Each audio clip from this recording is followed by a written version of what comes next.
Hello bachcho, let's read this question. The question says a liquid decomposes at its boiling point. It can be purified by option A is steam distillation, option B is fractional distillation, option C is vacuum distillation and option D is sublimation. बच्चों इस question में कहा गया कि कोई liquid अपने boiling point पर decompose हो जाता है लेकिन हमें उसको प्योरीफाई करना है तो हम कौन सी टेक्निक को यूज कर सकते हैं। बच्चों अगर हमारा कोई लिक्विड अपने बॉइलिंग पॉइंट पर डिकम्पोज हो जाएगा तो हम उसको ऑब्टेन कर ही नहीं सकते, तो हम उसको प्योरीफाई कर ही नहीं सकते। तो हम क्या करते हैं, यहाँ एक स्पेशल टाइप की टेक्निक लगाते हैं। उस टेक्निक के अंदर हम क्या करते हैं कि हम क्या करेंगे, अपने लिक्विड का बॉइलिंग पॉइंट को किसी तरह कम कर देंगे जो उसके एक्चुअल बॉइलिंग पॉइंट होगा उससे। तो हमारा की कंसेप्ट क्या होगा, decreasing the boiling point from actual boiling point, decreasing the boiling point from actual boiling point, कि हम एक्चुअल बॉइलिंग पॉइंट से हमारे लिक्विड का बॉइलिंग पॉइंट क्या कर देंगे, डिक्रीज कर देंगे। समझते हैं कैसे डिक्रीज करते हैं। बच्चों हमारे पास बेसिकली बॉइलिंग पॉइंट होता क्या है। बॉइलिंग पॉइंट वो टेम्परेचर होता है जिस पर हमारा लिक्विड, हमारे लिक्विड का जो प्रेशर होता है, वेपर प्रेशर, वो एटमॉस्फेरिक प्रेशर के इक्वल हो जाता है। कंसिडर करिए मेरे पास यहाँ इस बीकर के अंदर, इस राउंड बॉटम फ्लास्क के अंदर ये कोई लिक्विड है, इसका कोई प्रेशर पी है जो ये पी लगा रहा है, और हमारे पास ऊपर से एटमॉस्फेरिक प्रेशर लग रहा है। यहाँ पे मान लीजिए एटमॉस्फेरिक प्रेशर लिख सकता हूँ मैं इसको। अगर मेरा एटमॉस्फेरिक प्रेशर मेरे लिक्विड के वेपर प्रेशर पी के इक्वल हो जाता है बच्चों, जिस स्टेज पर इक्वल हो जाता है उस स्टेज पर हम इसका टेम्परेचर नोट कर लेते हैं, और वही टेम्परेचर हमारा क्या होता है, वही टेम्परेचर हमारा क्या होता है बच्चों, बॉइलिंग पॉइंट। ये हमारे पास बॉइलिंग पॉइंट आ जाता है। लेकिन अभी हमें क्या कहा गया है क्वेश्चन के अंदर कि हमारे पास बॉइलिंग पॉइंट पे लिक्विड डिकम्पोज हो रहा है। तो अब हम क्या करेंगे, हमें इसको इसके बॉइलिंग पॉइंट तक रीच नहीं करने देना है, उससे पहले ही इसको ऑब्टेन करना है। अब हम क्या कर सकते हैं, अगर हम किसी तरह से जो ऊपर से एटमॉस्फेरिक प्रेशर लग रहा है, अगर इसको किसी तरह रिड्यूस कर दें, इफ इसको हम रिड्यूस कर दें, इसको किसी तरह से कम कर दें, तो हमारे पास ऑलरेडी हमारा जो लिक्विड का वेपर प्रेशर होगा वो ज्यादा होगा।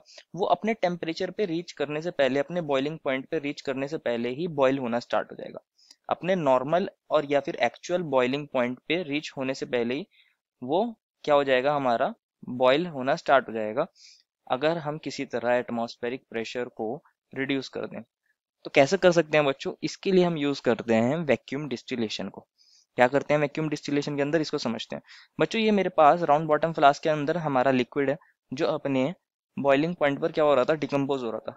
हम इसको क्या करते हैं बच्चों, यहाँ सैंड बाथ ले लेते हैं, सैंड बाथ, और इसको करते हैं बच्चों यहाँ पे हीट। क्या करते हैं बच्चों, यहाँ से हीट करते हैं, यहाँ हम हीट प्रोवाइड कर रहे हैं। तो क्या होगा, हमारे पास लिक्विड के वेपर्स बनेंगे, वेपर प्रेशर लगेगा। हमारे पास इसके अंदर क्या होता है बच्चों, यहाँ पे एयर होती है जो ऊपर से एक काइंड का प्रेशर इस पर लगा रहे हो कि जब एयर का प्रेशर हमारे लिक्विड के वेपर प्रेशर के इक्वल हो जाएगा, बॉयल लेना स्टार्ट हो जाएगा। लेकिन बॉयल होते ही ये डिकम्पोज हो जाएगा। तो हम क्या करते हैं बच्चों, इस एयर को इस कैपिलरी की हेल्प से, बच्चों ये एक कैपिलरी जा रही है, इस कैपिलरी की हेल्प से हम क्या करते हैं, इसके अंदर एयर को रेगुलेट करते हैं। एयर क्या करते हैं, इसके अंदर रेगुलेट करते हैं। तो क्या होता है, यहाँ पे हम साइड में एक वैक्यूम भी लगा के रखते हैं। वैक्यूम क्या करता है बच्चों, हमारे पास एयर को हमारे इसके अंदर फ्लास्क के अंदर से यहाँ से बाहर निकालने का काम करता है। ये यहाँ से एयर को बाहर निकालेगा।